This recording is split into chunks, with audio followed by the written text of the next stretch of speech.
Hola, buenas tardes, buenas noches, buenos días, desde donde quiera que se encuentren, que nos estén viendo. Gracias por estar con nosotros. Bienvenidos a un podcast llamado La Nota Discordante con Walter García y Ángel Gustavo Cabrera.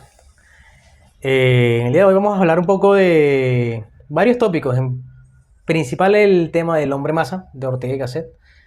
¿Queremos comentarnos un poquito más sobre eso, Gustavo? Sí, fíjate, realmente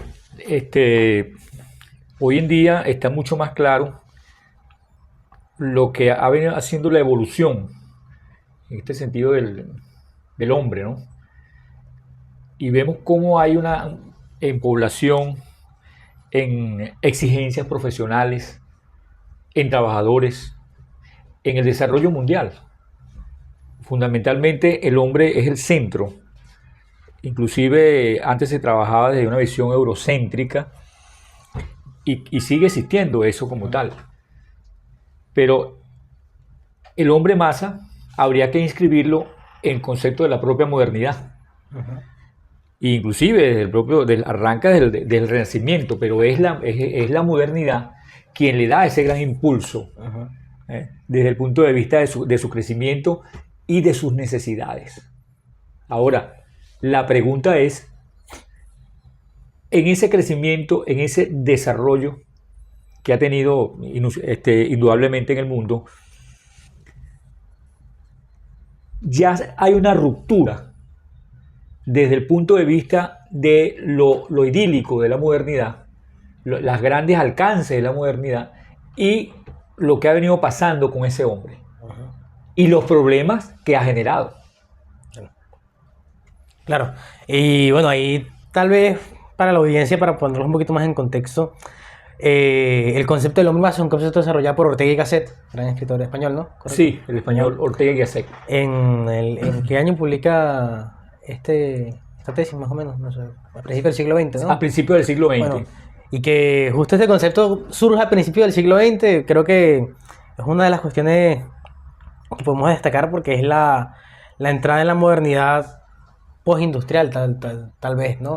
De esta nueva manera de ver el mundo, esa nueva manera de hacer la guerra que empezó en Sí. 1914 con la Segunda Guerra Mundial y esa masificación, ¿no? Esa masificación del armamento, de los combates, del hombre masa, como bien lo planteaba Ortega y Gasset, en esa despersonificación tal vez del hombre, que ya no es un hombre individuo, sino un hombre colectivo, ¿no? Por ahí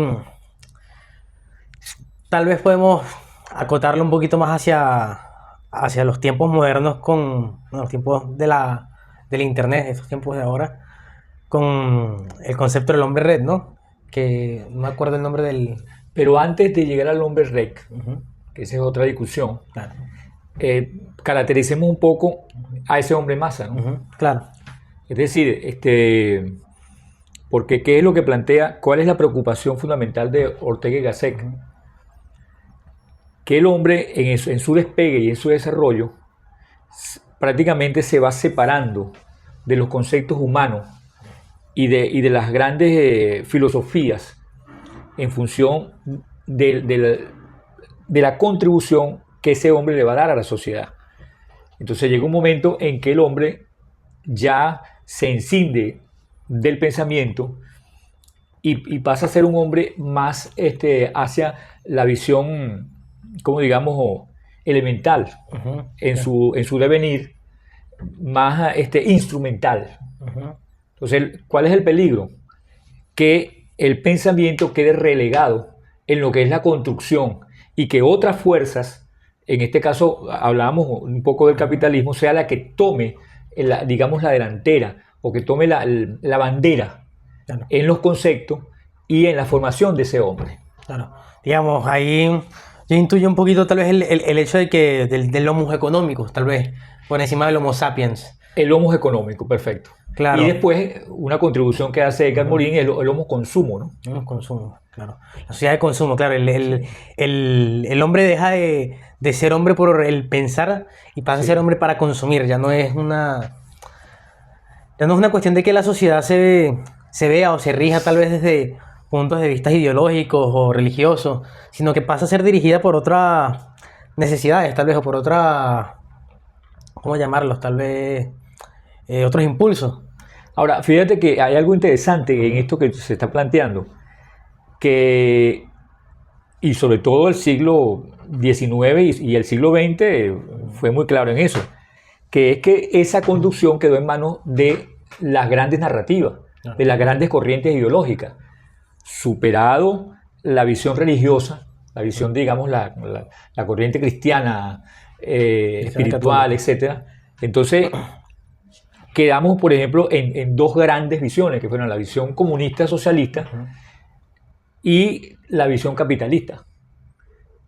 Sobre todo la visión capitalista interpretando al hombre y en sus necesidades materiales de desarrollo, desde el punto de vista del urbano, de la producción agrícola, de las grandes satisfacciones hacia el hombre.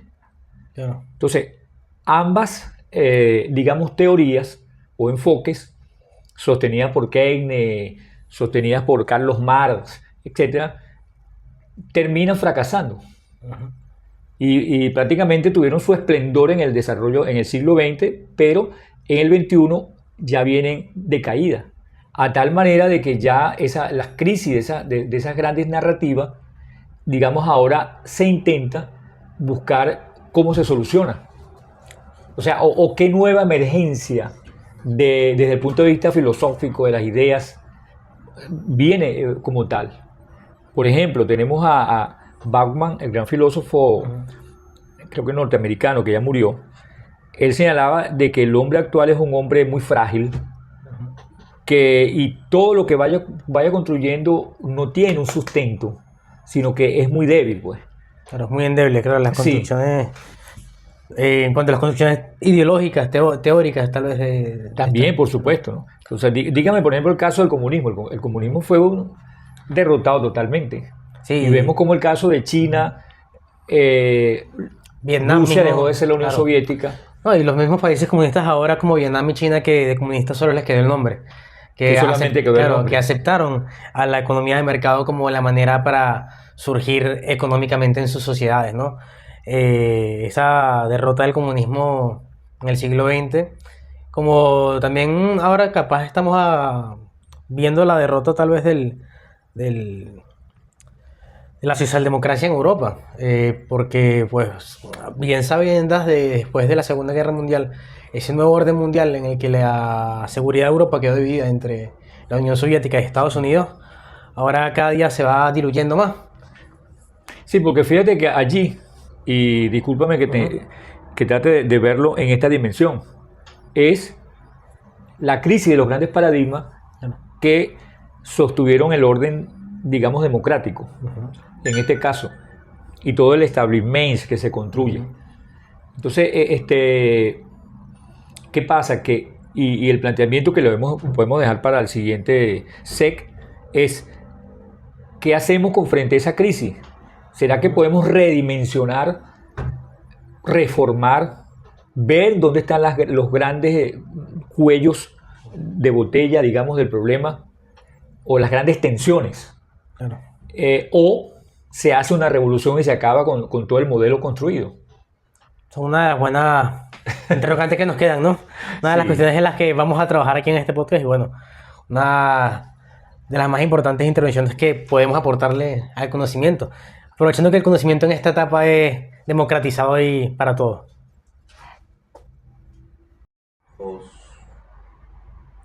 Bueno, como continuamos nuestra conversación, Gustavo, con respecto a estas nuevas problemáticas que nos enfrentamos en este siglo, tenías una idea que querías acotar ahora, ¿no? Sí, claro. Fíjate una cosa, ¿no? Desde el plano personal, ya yo llegué a 70 años, ¿no?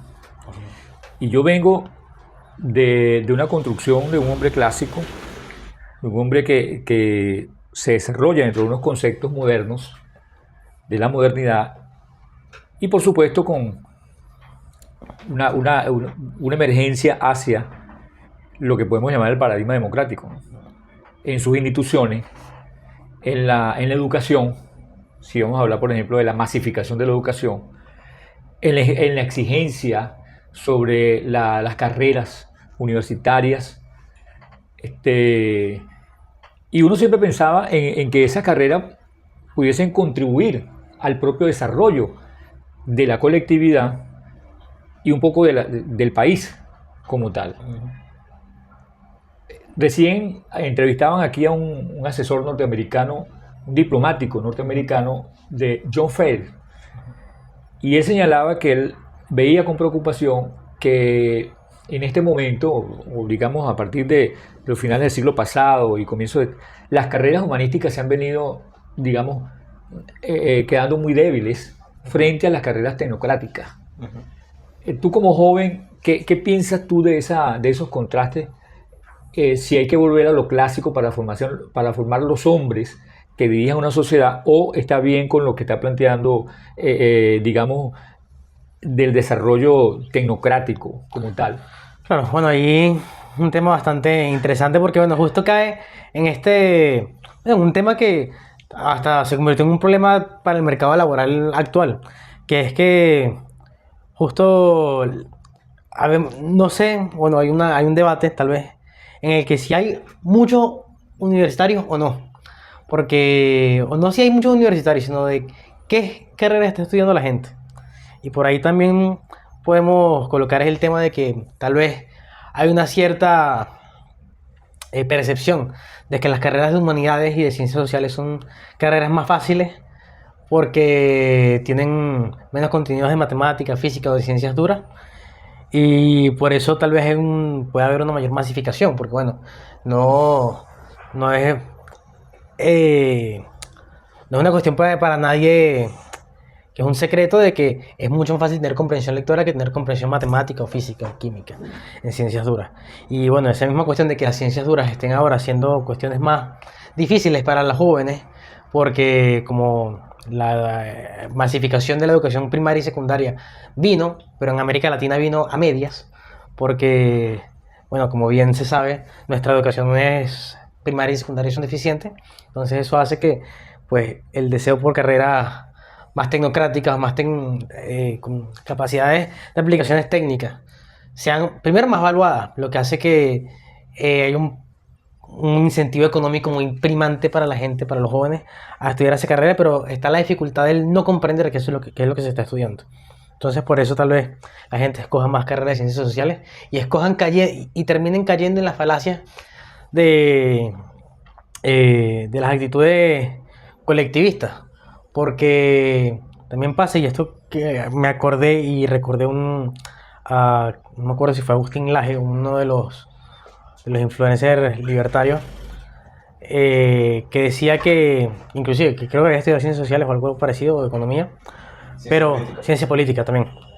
Pero ocurría esa cuestión de que el ethos de las ciencias sociales, y también creo que también eso tiene mucho que ver con el hecho de que las ciencias sociales estudien muchas mujeres, o por lo menos ahora hay una gran cantidad de mujeres a diferencia de hombres, o tal vez que haya más hombres en carreras como ingeniería, matemática, física, que mujeres, hace que haya una perspectiva tal vez distorsionada de la sociedad, porque se está viendo la sociedad solamente desde una perspectiva, tal vez desde la perspectiva de como lo ponen ahora, de la corrección política, del querer juzgar con ojos del presente cuestiones del pasado, lo que para mí es una de las cuestiones que más nos está haciendo daño, pues porque nos impiden entender y ver de dónde vienen y surgen estos problemas por ejemplo, del feminismo actual, del wokismo, de todas estas reivindicaciones sociales que al parecer tienen fundamentos razonables, o sea, fundamentos de justicia e igualdad, pero son cuestiones para reivindicar el revanchismo, la ensaña, la venganza al final. No sé cómo lo... Bueno, fíjate, por supuesto que estás tocando varios temas, sin embargo yo lo voy a direccionar un poco en dos vertientes. La primera, con esas tendencias que vienen de la izquierda y que ahora se denominan progresismo, ¿no? Ujú. Y en ese particular, el caso, por ejemplo, en Estados Unidos, el fenómeno de Black Matter, Black Lives Matter, sí. que estimula la situación del racismo, de la cuestión de los negros, La diferencia social, la diferenciación social. la diferenciación social, pero lo busca desde un plano de odio Claro. contra el blanco o le da una visión clasista Clasista y de venganza, sobre todo. y sobre todo de venganza. Entonces es un poco una lectura interesada de algunos factores dentro de la propia ortodoxia y de los que quieren no ver la dimensión del problema en la realidad actual, como tú lo estás señalando, sino retrotraerlo a un pasado, y resulta que fundamentalmente ese es un punto de vista reaccionario. ¿Por qué reaccionario? Porque pretender vivir de una consigna, de un eslogan, de unos dogmas, no se corresponde con la situación de avance de una sociedad. En todo caso, si ya esas crisis, ya esas narrativas, por ejemplo el caso del comunismo, ya no entran en la sociedad, entonces es un poco la posibilidad de dejarlas y buscar unas nuevas alternativas que profundicen en las corrientes del disentimiento, en las corrientes de ese hombre incorporado a la sociedad que se está construyendo y a la responsabilidad que él tiene en esa construcción, desde el plano colectivo como tal.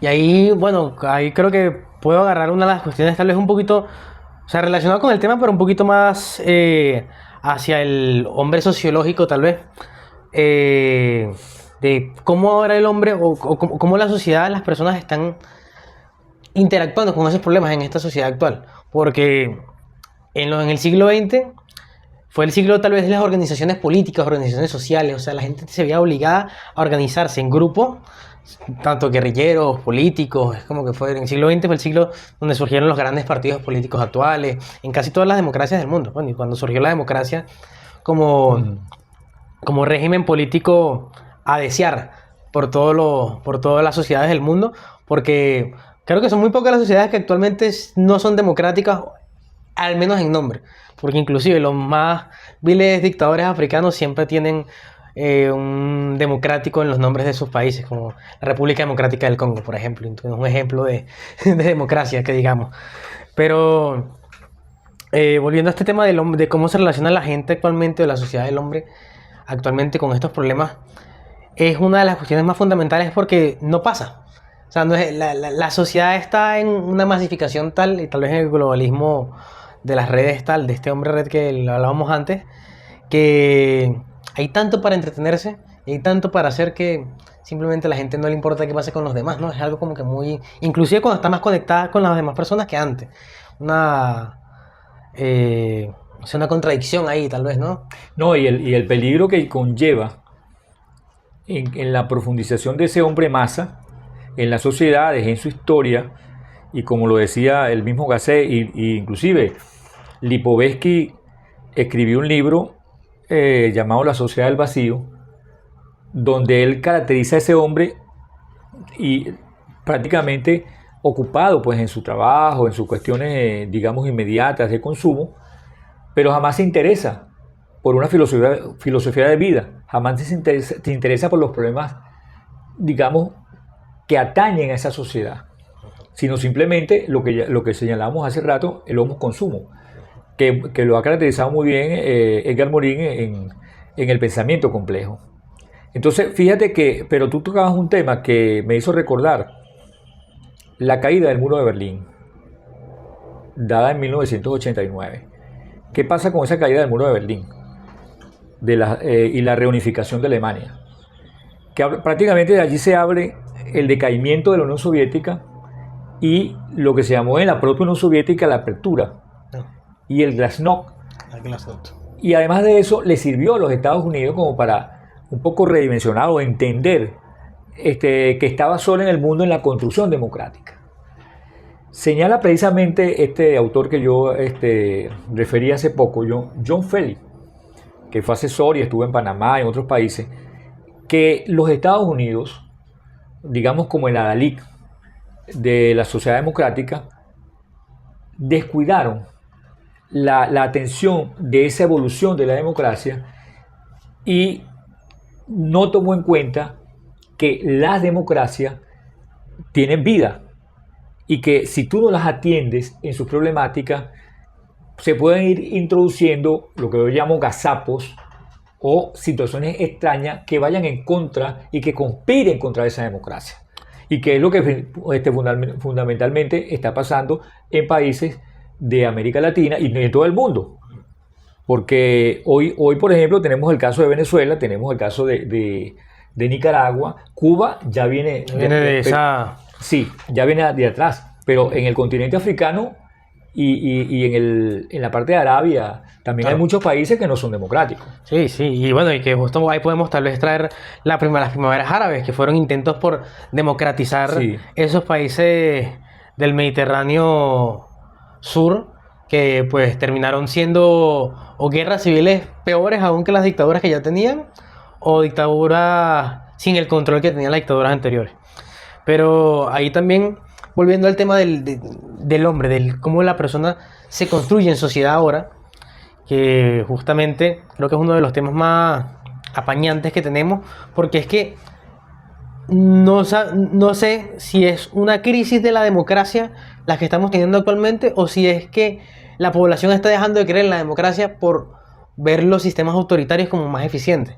Tal vez ahí esa es una de las narrativas que estamos viendo desde hace ciertos años con la apertura económica de China. Que si bien es cierto que la apertura económica de China y su proceder hacia la segunda potencia económica del mundo en un marco de un estado totalitario y autoritario ha sido vendible para los países del tercer mundo, como por ejemplo lo fue en Venezuela, o como también por ahí también lo está haciendo en Angola, que también es un país de una dictadura socialista, o mismo en Ruanda, que es un país también con una dictadura no de corte ideológico, pero sí pragmática, pero que al final es donde está, creo yo, ese binomio entre autoritarismo o democracia, que es donde creo yo que se está peleando el nuevo siglo XXI, la ideología.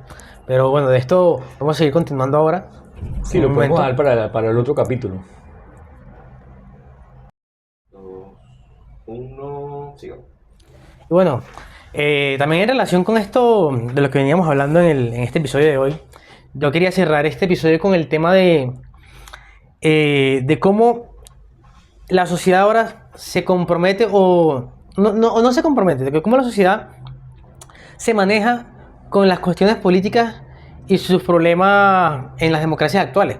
A ver, voy basado en esto sobre todo por el tema del hombre masa y cómo la sociedad ahora se compone de un hombre, un ser que no es un individuo completo en sí, sino que va siguiendo las corrientes de la sociedad que le pone, o sea, las modas, los TikTok, los trends, sobre todo ahora en esta sociedad globalizada de el hombre red, que estamos todos conectados por una cámara, un celular o una computadora, siempre con posibilidades de hablar con otras personas, pero estamos desconectados más que nunca entre nosotros.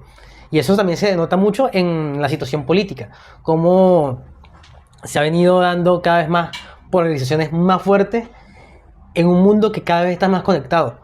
O sea, parecía que cada vez que nos conectamos más a las redes y a los instrumentos de conectividad o de telecomunicaciones, nos alejamos más como sociedad.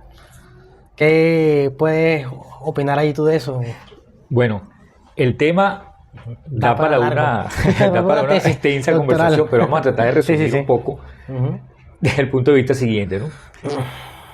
Por lo general, la democracia, ¿no?, es un valor de Occidente y viene, creo que, de las sociedades griegas.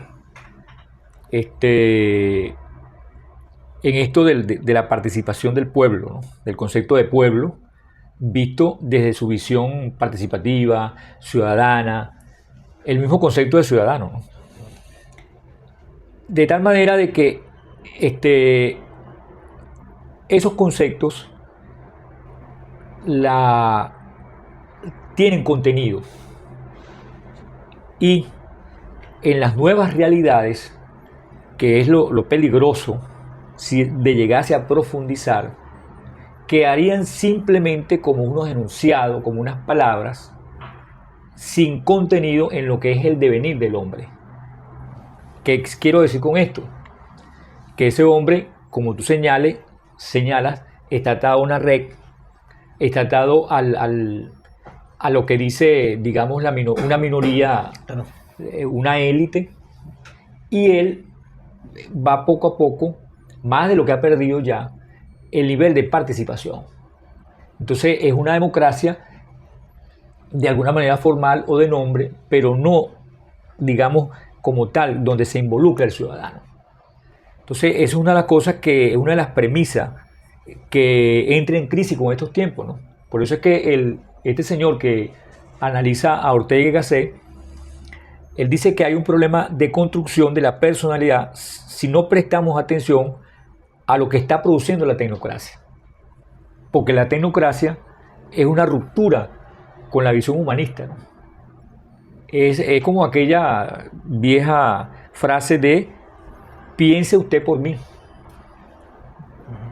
Lo mismo que pasó en las democracias en América Latina, que muchas democracias se quedaron prácticamente sin contenido y la ciudadanía se convirtió simplemente en ir a ejercer un voto cada 5 años. Claro, se convirtió en un rito, no, sí, no en una confirmación efectiva del poder o del poder remover a los gobernantes, claro. Y ahora, tú planteabas algo allí que lo planteaste como un interrogante, que es sumamente interesante, en el sentido de la eficiencia en la producción, en el desarrollo de esas sociedades que vienen de fracasar, como el caso de la China, que se despega a partir de que se separa de la visión estatal, de la visión comunista, y toda esa fuerza de la producción, ahora de índole privada, pero con una conexión estrecha con el Estado totalitario, se ha desarrollado. Y tiene una población que está prácticamente engranada con las exigencias de ese Estado. ¿Qué pasa? Que nosotros, en la visión occidental, yo considero que, aunque ese peligro está presente, es necesario precisamente reflexionar, redimensionar lo que es el paradigma democrático dentro de los valores occidentales. Por eso es que veo con preocupación lo que puede pasar en los Estados Unidos en los próximos digamos, años, pues, bajo la gestión de Donald Trump. claro, sí, no, bueno, es que... decir, Occidente va a ver, esa es la pregunta que yo me hago, disculpa, Sí, no, bien, el Occidente va a ver hacia esos modelos, o sus élites ilustradas van a ver hacia la propia democracia. ¿Tiene la democracia todavía la posibilidad de regenerarse, de redimensionarse en los próximos años?